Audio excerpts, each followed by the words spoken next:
The year is 147, the time of the Eastern Han Dynasty. Confucian scholar Wu Liang is reflecting on his life. He knows he hasn't got much time left. He needs to make preparations before his time comes, while he still has time.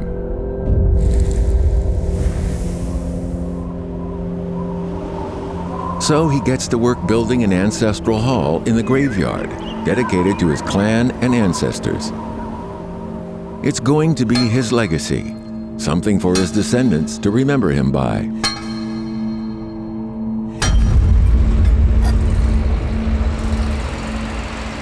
Now it's 2015.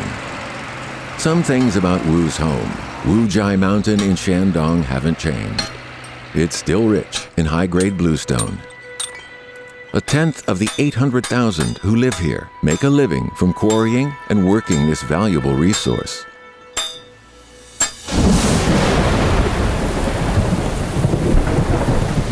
Wu's been gone for more than 1,800 years now. So too is the ancestral hall he built. Just a few stone carvings remain to remind us of the hall that once stood here. Yet the carvings haven't faded. To this very day, we can still trace on these intricate mazes of elaborate lines back to the days of the Han Dynasty.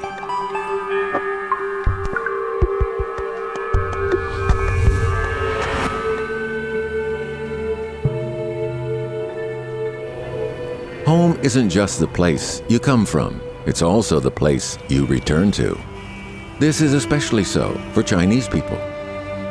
In today's world, the pace of change is relentless. But the need for a place that offers warmth and a sense of belonging hasn't gone away.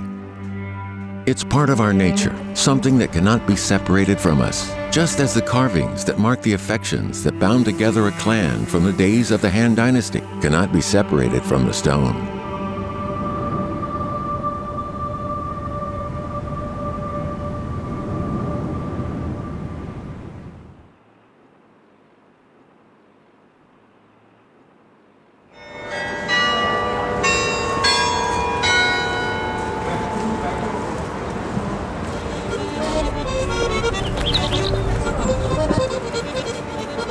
My name is Wang'an Wu. In Chinese we would say Yu Wang'an. Wu is my family name. People would ask, even if I say my name is An Wu, they say, oh, where do you come from?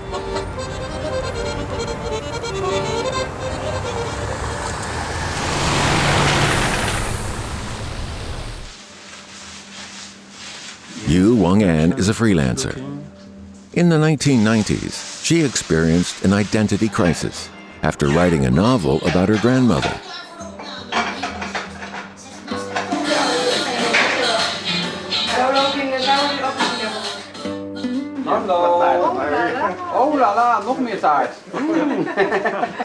As her curiosity about her roots intensified, Yu Wang'an began to explore the history of her clan. All her relatives have high expectations and look forward to hearing what she finds out. However, none of them speaks Chinese, and they know nothing about the clan they come from. If you need the money, you can take this as pocket money. All that has been passed down to them are a few photos, but maybe they contain some clues.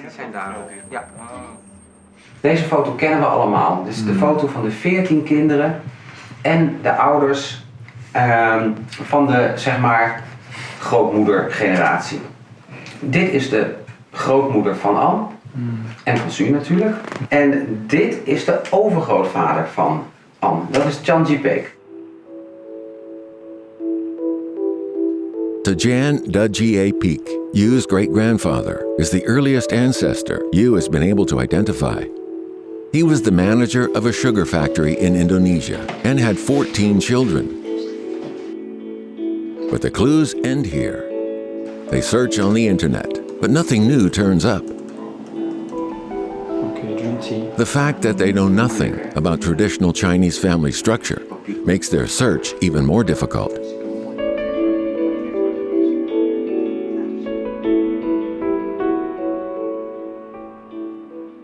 I started to research in the Netherlands, but it was really impossible. There are absolutely no records, absolutely nothing.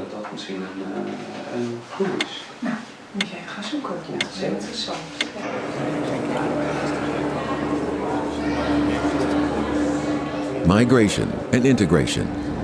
People leaving one place and setting up home in another. These issues throw up deep problems of identity and belonging that people have always grappled with. Yu's roots lie far away from her present home, buried deep in time. She will have to dig deep for them if she's to know who she really is. But what will she find? Unsolved mysteries? A reunion?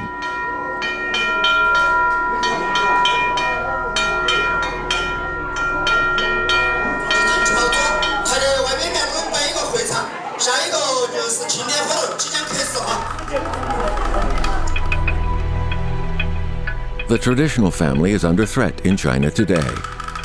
Ancestral halls have been destroyed, abandoned, forgotten.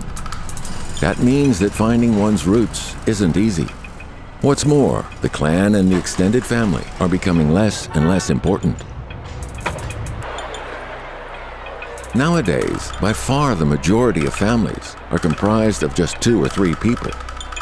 As these nuclear families become mainstream, the extended family, the clan, is being forgotten. How can busy, modern people learn about the histories of the clans that were once so important?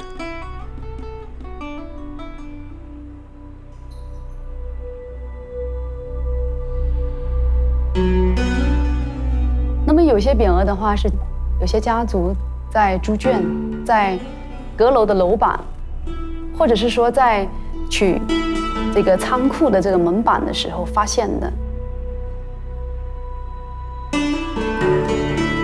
裁了1/3的，被火烧的，或者上面有很多动物的粪便的，应该说是伤痕累累。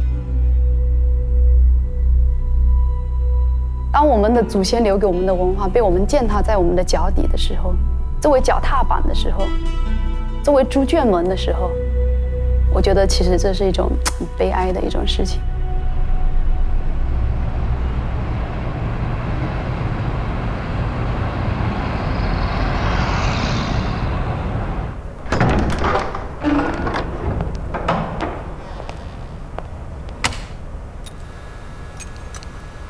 Boards like these were hung in the ancestral hall. Young Feng's interest in these old and faded things was sparked the moment she stumbled across them. Ever since, she's been an avid collector. A decade on, she has amassed over 700 boards. 小文，哎，这牌匾拿去洗一下。哦，好。哎呦，这么大块，小心小心，这边要小心点。清洗的过程当中是花了非常多的精神，它上面有一层非常厚的这种灰尘，或者是说一层油污。哎，这个用那种湿布擦的，用指甲去抠出来的话是黑黑的、粘稠的。很多的家族的人，很多的百姓，他并不知道说啊，有文字的这些匾额，它代表了什么意义。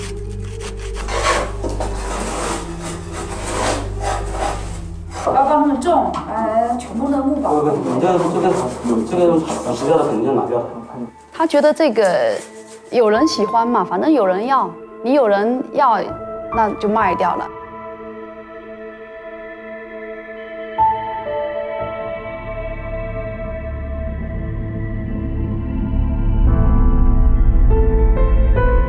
他们是在卖匾，我是在埋匾。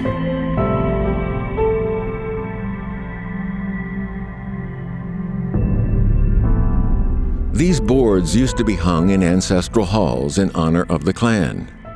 Sadly, these, as well as other customs associated with the traditional clans, are rapidly disappearing from people's lives. Even the people living here are unfamiliar with the traditional concept of the clan.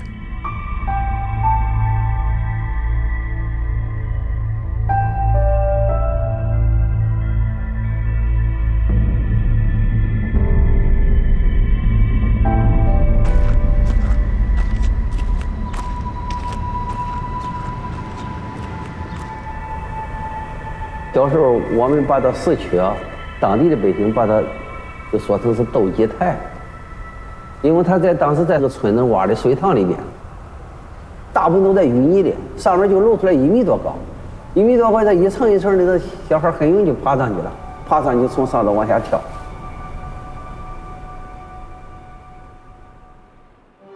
This museum is dedicated to relief sculpture from the Wu clan tomb complex. Stone reliefs dating back 1,800 years ago are kept here. The subjects of the sculptures include gods and other mythical beings, heroes, stories from history, and depictions of everyday social life. These are the so-called stone reliefs of the Han Dynasty.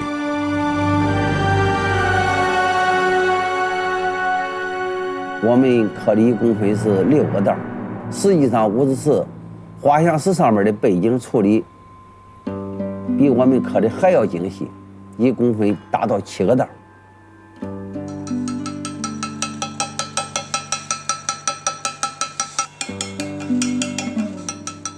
Local stone cutter Liang Binggong has been dealing with stone for 40 years. No matter how times change, the hammer and chisel in his hand remain the same. In fact, they are the same as tools used by craftsmen back in the Han Dynasty. Therefore, Liang feels a close connection with the craftsmen of those ancient times. 那种技法，一看那种熟练程度，真正要功夫的，衣领、袖口，会在衣服的这个下摆这个边上，那些斜道道，包括外边的装饰花边，那上面那些道刻的。确实精美之处真令人叫绝。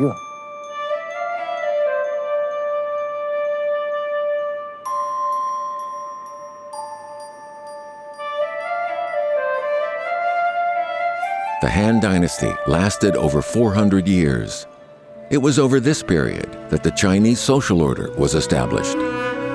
Over the centuries, the Wu Liang Ancestral Hall has been destroyed and rebuilt many times. On one occasion, it fell down. On another, it got covered in sand. At one point, it was even turned into a bridge.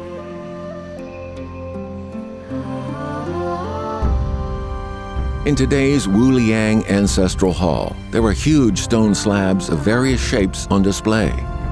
The exquisite reliefs on them show the vigor of the people of the Han Dynasty.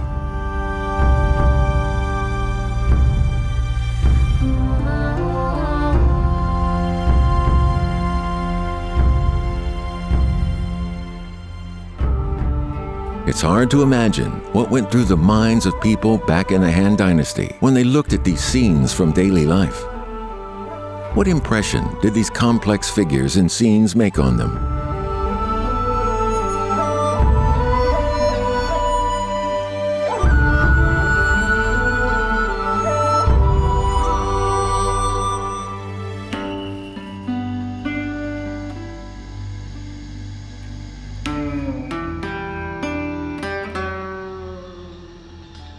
These 这些石头之间的联系是什么？在建筑上的配置是什么？这个整个建筑是什么样的？它是为什么来搞这些画的呢？这个画的完了这个功能是什么呢？这些画都刻在什么地方？你不解决这些问题，你怎么知道这些画像是干什么的呢？ Wu Liang Ancestral Hall has existed for thousands of years. But the closer visitors get to it, the more likely they are to get lost in this complicated maze. Jiang Yingju first came to this ancestral hall in 1963. Since then, the ancestral hall and Wu Liang have become the principal focus of his research. Jiang hopes that his research will lead to the restoration of the Wu Liang Ancestral Hall. He hopes that examining the ancestral hall from an architectural point of view will give later generations some insights into its meaning and purpose.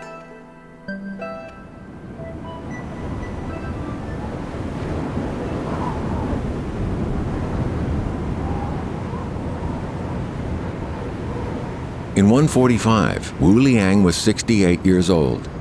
His mother and nephew had passed away. That year, the capital was hit by an earthquake. For Confucian scholars, the quake was a bad omen, a warning from heaven. In his declining years, Wu carefully selected scenes and stories to be carved in the ancestral hall. Each stone relief had its own meaning and contained some family significance.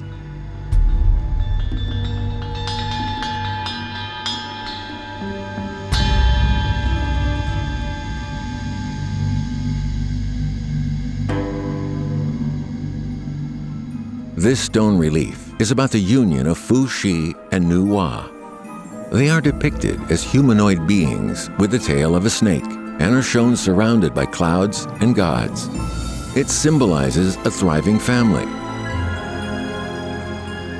Ancient legend says Fu Shi and Nu Wa are the ancestors of all creatures. Fu Shi unified the whole world and established the rules that govern marriage, clothing, and food. Nu Wa repaired the sky, created human beings, and established the order of nature. They are depicted as a couple in the stone relief. They hold a ruler and a compass, symbolizing their rule over the whole world. The positioning of this relief is significant. It's placed at the beginning of the wall to remind later generations of the natural order of things.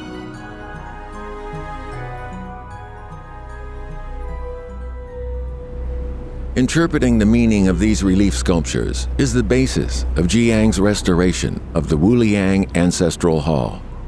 He believes that the position of each relief is significant to the overall meaning of the carvings in the hall.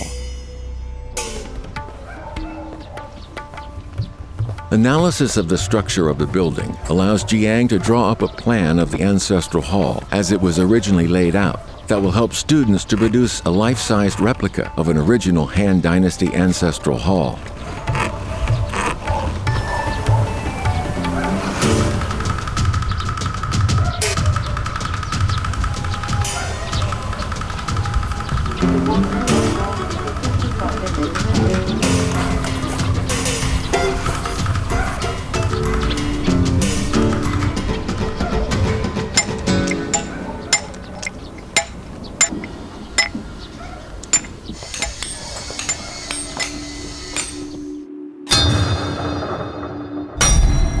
In the Han Dynasty, it was believed that death did not mark the end of life, but the continuation of life in another form.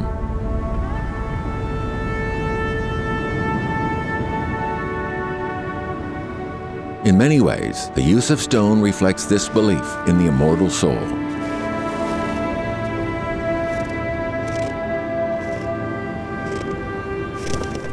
Like the soul, stone is enduring, permanent, resistant to the ravages of time, unlike wood or the human body. Therefore, the Wu Liang Ancestral Hall is a symbol of eternity, a legacy to be passed down the generations, unchanged by time.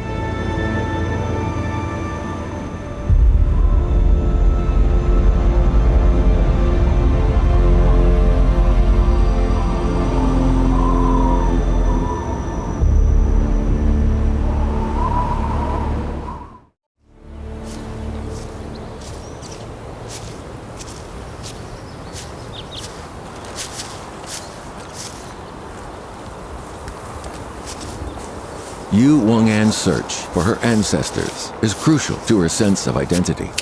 Her late father always wanted her to take an interest in her roots and ancestry. Now that she's grown up and entered middle age, she's more sensitive than she was and yearns for the warmth of family life and a sense of kinship and belonging. The urge to discover her roots has become stronger. But after years of searching, she still hasn't made much progress.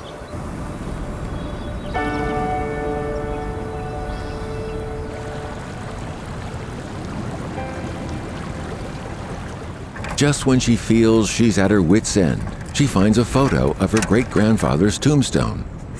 It sheds some light on her search.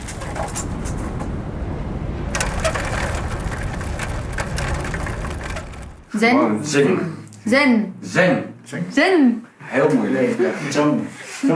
Ja, maar dat is... hoe ik die familie in China heb gevonden is eigenlijk maar één ding geweest. Dat is de grafsteen van Chan Jipek. Dus dat is eigenlijk nogmaals de overgrootvader.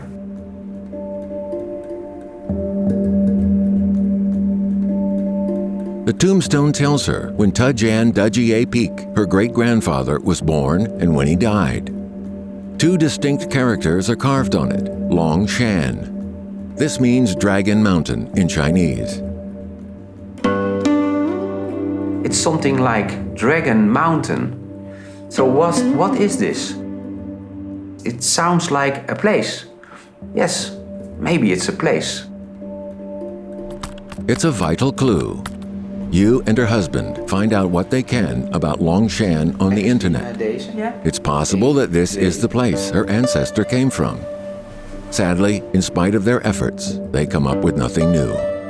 But later a comment made by a friend opens up an intriguing possibility.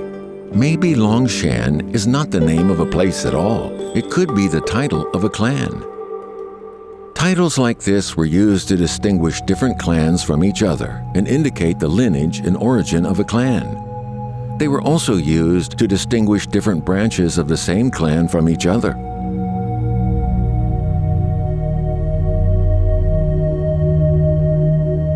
每一个姓氏都有自己的堂号，这个是用来让自己知道寻根嘛。你通过这个堂号知道自己的这种源流，知道自己的世系。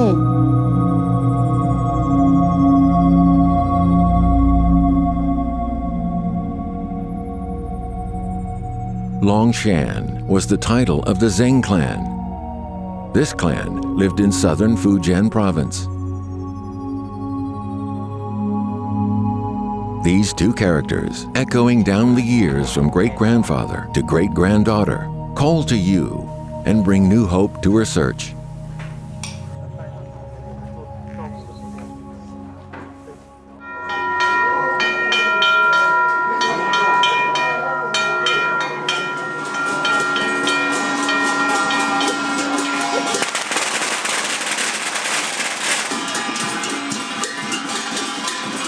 The structure of the Chinese family has evolved over the long course of Chinese history. For example, back in the Qin Dynasty, when the country was governed by legalists, small families were the norm. By the time of the Han Dynasty, things began to change. Families got much bigger, more extended. In fact, they began to resemble great trees with lots of different branches growing from a common trunk and root. These complex, extended families, bound together by common lineage, developed into the clans.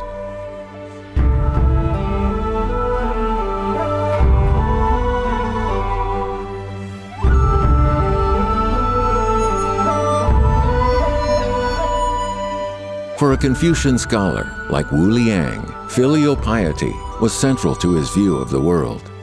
It was vital to respect elders and make sure the family line continued. As the senior member of the clan, he had a special responsibility to do what he could to make sure the clan line went on forever. During the Han Dynasty, the clan also had a religious function.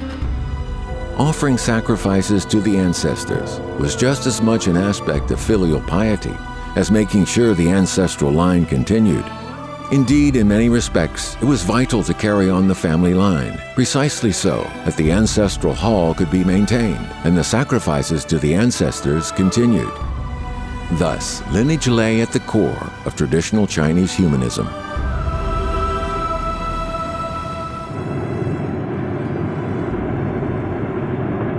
So, even though she can't speak Chinese, these 2 characters from down the generations have spoken to her. At last, her 10-year search for her clan has finally taken a new, favorable turn. Now she begins to research the Zheng genealogy on the internet. Eventually, she comes across her great-grandfather's name, Tajian Dajie Peak, in some old genealogical records. A village named Hobao in Fujian province pops into view. En het allergrappigste was, er woont nog steeds familie. Dus dat is familie eigenlijk waar dus in de 19e eeuw een gedeelte naar Indonesië is verhuisd, is een gedeelte daar blijven wonen.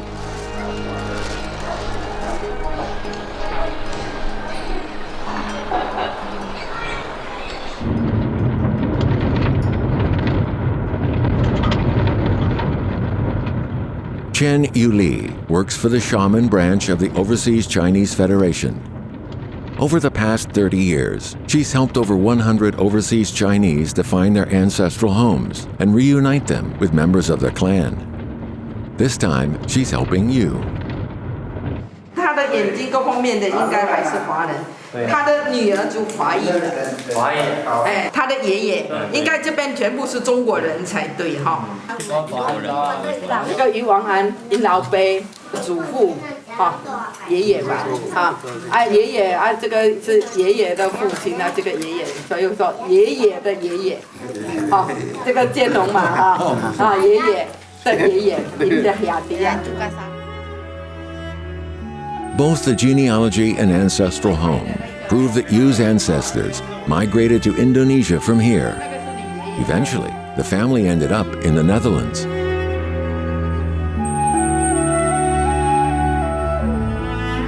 Gedacht dat wij in het buitenland nog familie hebben. Als er een kans is dat jullie ooit naar China reizen, wij welkomen jullie. Nou, dat is toch een leuke tekst, hè?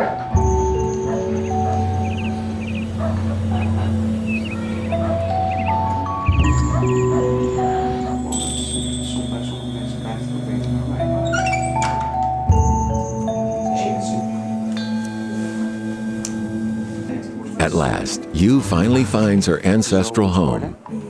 She's traced her roots back to China.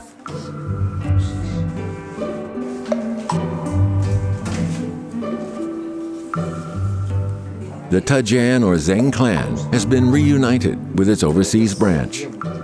After 5 generations, a family rediscovers its roots.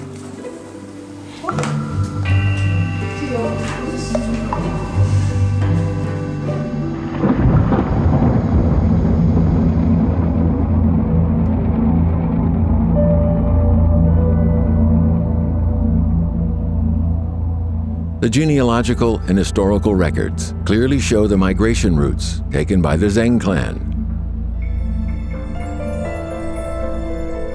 In the 1960s, Yu Wang'an's father, Yu Baolin, left Indonesia to study in the Netherlands. He settled down there after graduation. At the end of the Qing Dynasty, Yu's ancestor Zheng Jianzhong left Fujian for Indonesia.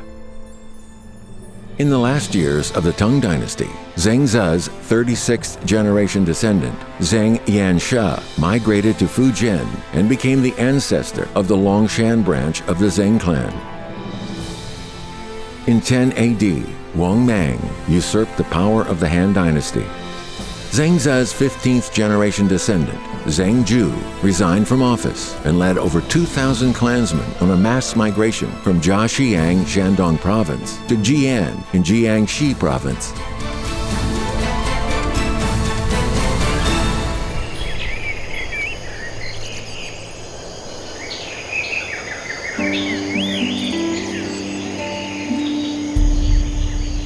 Zheng Ze was from the state of Lu.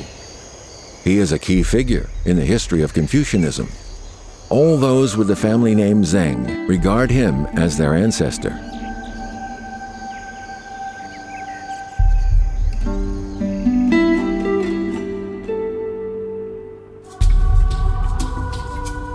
Zheng Ze's lifelong regard for his mother made him a model of filial piety.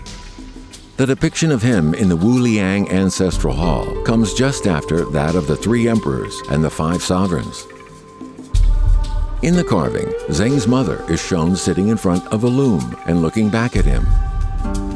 Zhang, meanwhile, is down on his knees, receiving wisdom.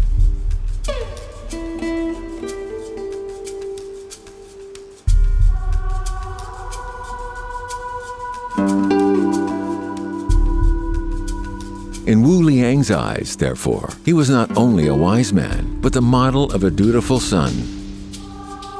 Filial piety was central to the values of the Han Dynasty, and the ancestral hall was built to embody these values.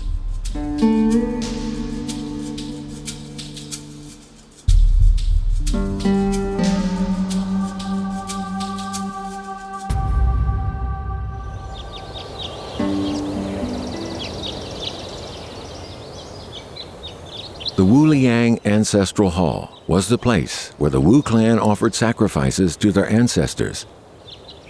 Because of the humble background of this clan, it remained unknown until the Song Dynasty, when famous scholar Ouyang Shu included its 2 epigraphs in his record of collected antiques. Sadly, the epic, elaborately detailed relief sculptures used by Wu Liang for the Ancestral Hall were out of favor by the time of the Song Dynasty.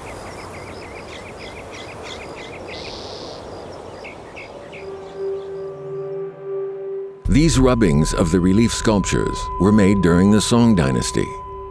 To the scholars of those days, they were little more than curiosities, mere footnotes.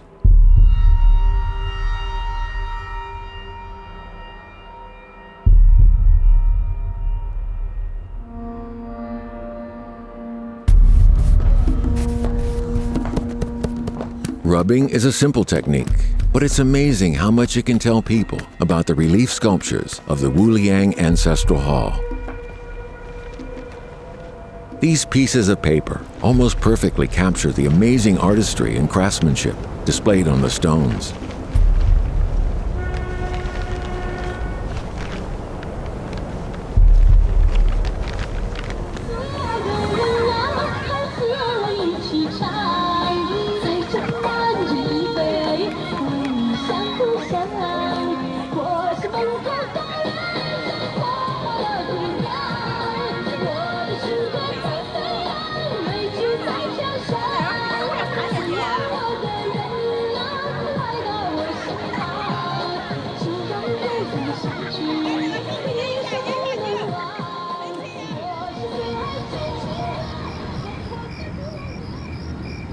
Shortly after these rubbings were made, the Wu Liang Ancestral Hall was destroyed by a flood.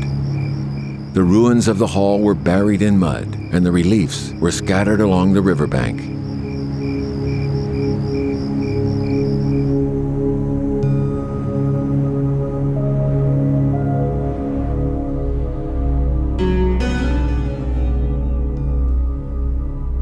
In 1876, Huang Yi, an official of the Qing dynasty, passed by. He had the stones dug out of the mud. A keen epigrapher, Huang set himself the task of examining and analyzing the remains of the Wu Liang Ancestral Hall. 他一下逮到这么多的画像，况且这画像有题字，叫榜题，就是跟咱说连环画一样，给一些注说说明谁谁他写着名称，好比吧，是吧？他这个名字写上，他更容易使后人更容易认识这个了啊。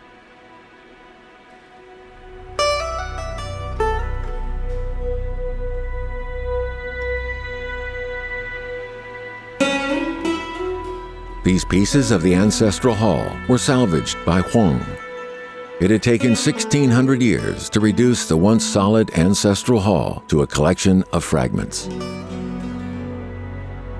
Developments in printing and publishing have allowed more and more people to appreciate and marvel at the consummate carving skills exhibited in the relief carvings of the Wu Liang Ancestral Hall.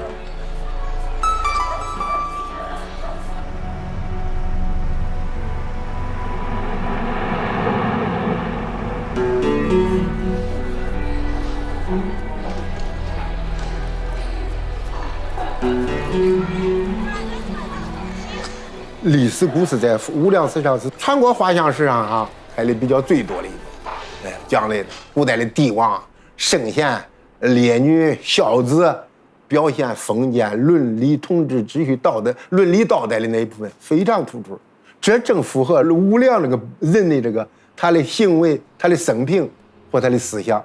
这个人就是比较守道。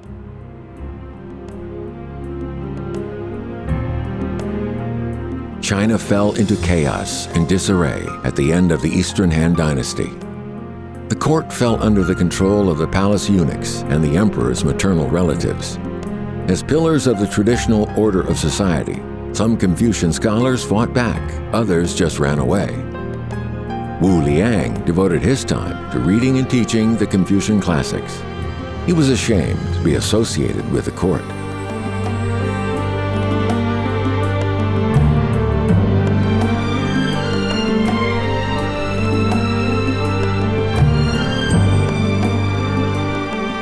With the fate of the country uncertain, he had an ancestral hall built.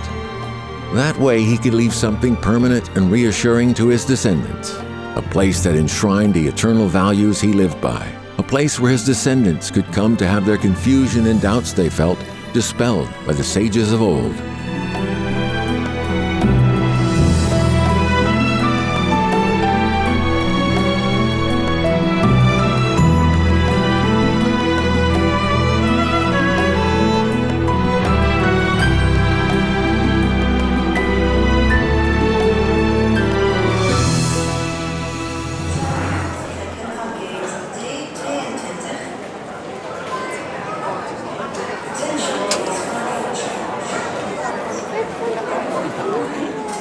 It took Yu Wang'an's ancestors 2 centuries to migrate from Fujian to the Netherlands. But today, it only takes 11 hours to fly from Amsterdam to Xiamen in Fujian province.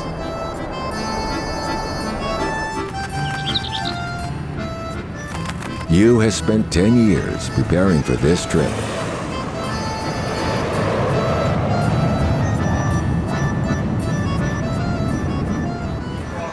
As she walks out of the airport, everything looks strange, yet warm. She's received by relatives she's never met. To them, she's a family member who has wandered far and wide and returns home at last. Wow, this is China. That was also a little bit a magic moment. I felt kind of relaxed, very little time to feel comfortable. 今天超大有108个人。欢迎回来。Welcome。想不到你会回来。Wij ook niet. 他也没有想到，他真的能够来到这里。Family。 All those people were standing there. I didn't know. But they were looking very happy. Impressive. There is a contact with people you don't know at all. You only have the genetic connection. 还有很多雕刻，这是连久的。Dieren en dan nog heb je de bloemen en zo. Kijk eens. Dit is de voorvader. Ja. Ja. The genealogy is full of the names of members of the Zheng clan. The Chinese characters in it prove the connection between Yu Wang'an and these unfamiliar faces. Lin Zhou. Ja. Dat is de familie. Ja. En hier heb je... Ja. Ja. This ancestral house was built in the mid-19th century and is the last stop in Yu Wang'an's search. Important rituals are held here when descendants of this branch of the Zheng clan have babies, get married, or pass away. The memorial tablets of their ancestors are consecrated here to house the memories of this clan.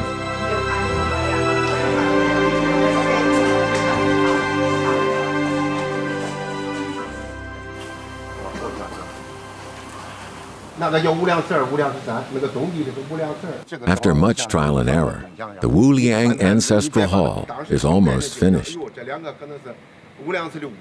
它的3墙石上都开出来2个水儿，给这个屋顶上面的这个毛，就是挖下去那个毛，扣上，这一扣合，这个屋顶基本上就形成。原来在面朝北在哪放呢？ Today, Jiang Yingju is telling his students how to put the ancestral hall together.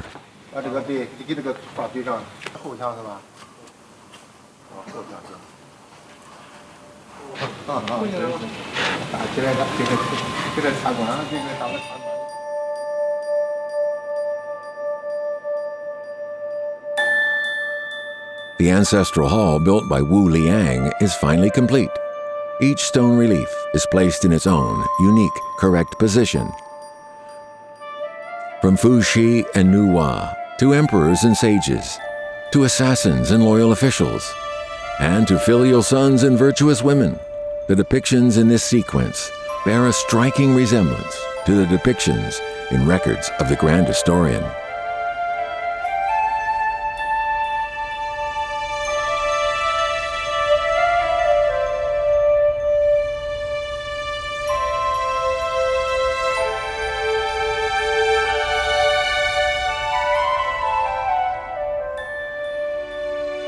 When descendants of the Wu clan held sacrificial rituals here, they came face to face with a whole set of values.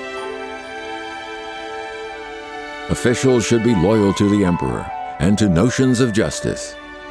People should keep their promises, honor their parents, respect their brothers and sisters, and be faithful to their spouses. These are the ultimate standards by which families lived during the Han Dynasty.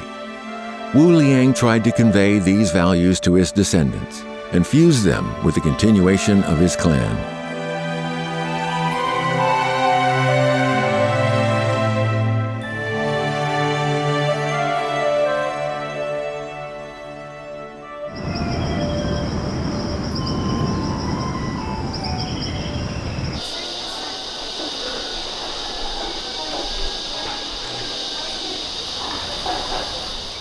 在过去，是我对我自己家族的历史确实是一点不了解，自己是哪一支哪一脉的根本都不了解。也就是因为匾额了以后，所以我就会去学习。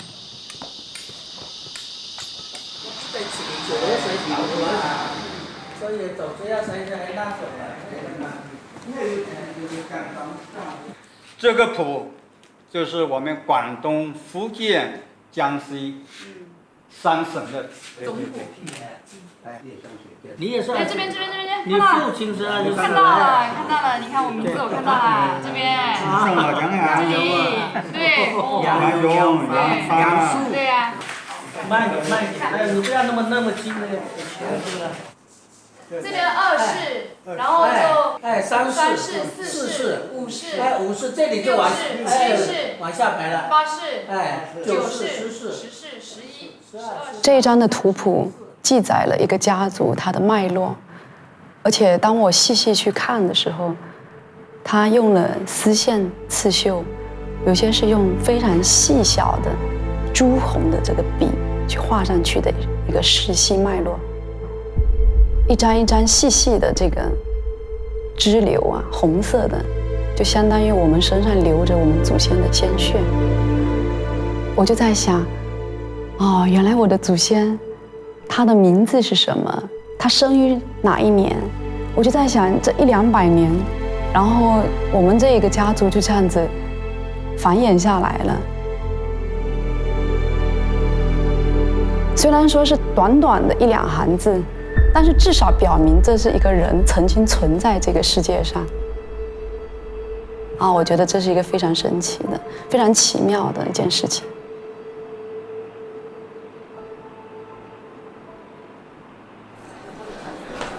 Wat geweldig om jullie allemaal te ontmoeten, familie. 非常的了不起，在这里见到你们，我的亲戚们。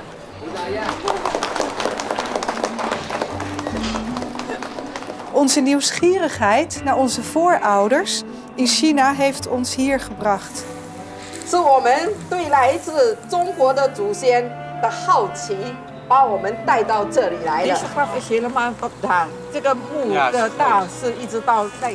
Dankzij de oude traditie， 感谢古老的中国文化传统，为子孙后代保存了我们的族谱。感谢网络，让我们能询问到我们的后宝。 Dit willen we aan iedereen die hier belangstelling voor heeft vandaag laten zien. 这本相册就是他们在国外有跟他们真实的族群有联系的那个相片，他要把这本相册作为礼物送给我们的族亲们。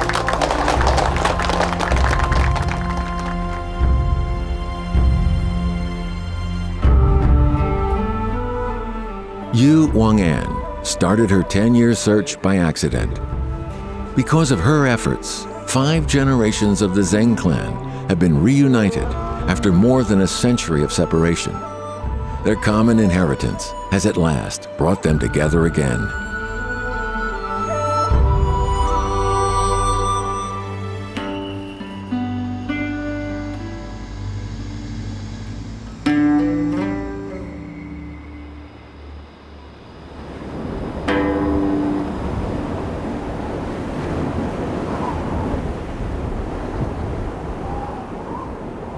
In 151, Wu Liang passed away. It's not known how the Wu clan offered sacrifices to this virtuous man, or whether his thoughts and ideas were passed down through the generations.